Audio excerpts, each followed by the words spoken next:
Recently gravy কাবাব বা কাবাব fry নামে একটা অন্যরকম জিনিস খেলাম, তাই ভাবলাম এই ভিডিওটা আপনাদের সাথে একটু শেয়ার করি। এই জিনিসটা আমি আগেও অনেকবার খেয়েছি, কিন্তু এখানকার খাবারের টেস্ট আমার বেশি ভালো লাগলো বলে আমি ভাবলাম এই ভিডিওটা আপনাদের সাথে একটু শেয়ার করা যায়।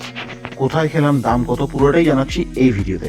দোকানটা বেসিক্যালি একটা ঝুপড়ির দোকান, যেটা পেপসির কারখানা, মানে বাইপাসের পেপসির কারখানা ঠিক উল্টো দিকে রয়েছে। এইখানে বেসিক্যালি পেপসির ফ্যাক্টরির যে ওয়ার্কার্সরা রয়েছে, এমপ্লয়িজরা রয়েছে, তারা এখানটায় খেতে আসে। কামালগাজী বাইপাস চত্বরে এরকম প্রচুর ঝুপড়ির দোকান আছে যারা বেশ ভালো খাবার বানায়। দোকানগুলো বেসিক্যালি রোল চাউমিনেরই দোকান, রাত্রেবেলা হয়তো তরকারি রুটি বানায়।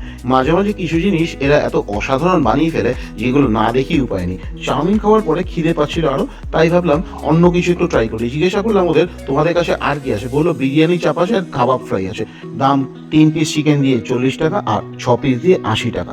রুটি দিয়ে খেতে বেশ ভালোই লাগে। ওপরে গ্রেভির সাথে একটু ক্যাপসিকাম দেওয়া, হালকা কেওড়া জলের ফ্লেভার আছে, মোটের ওপরে খেতে বেশ ভালোই। এবারে ওই চত্বরে গেলে একবার এইসব দোকানগুলোতে ঢু মারতে পারেন, অনেক নতুন নতুন হিডেন জেম ভালো টেস্টি খাবার খুঁজে পেতে পারেন। Thank you for watching, tata.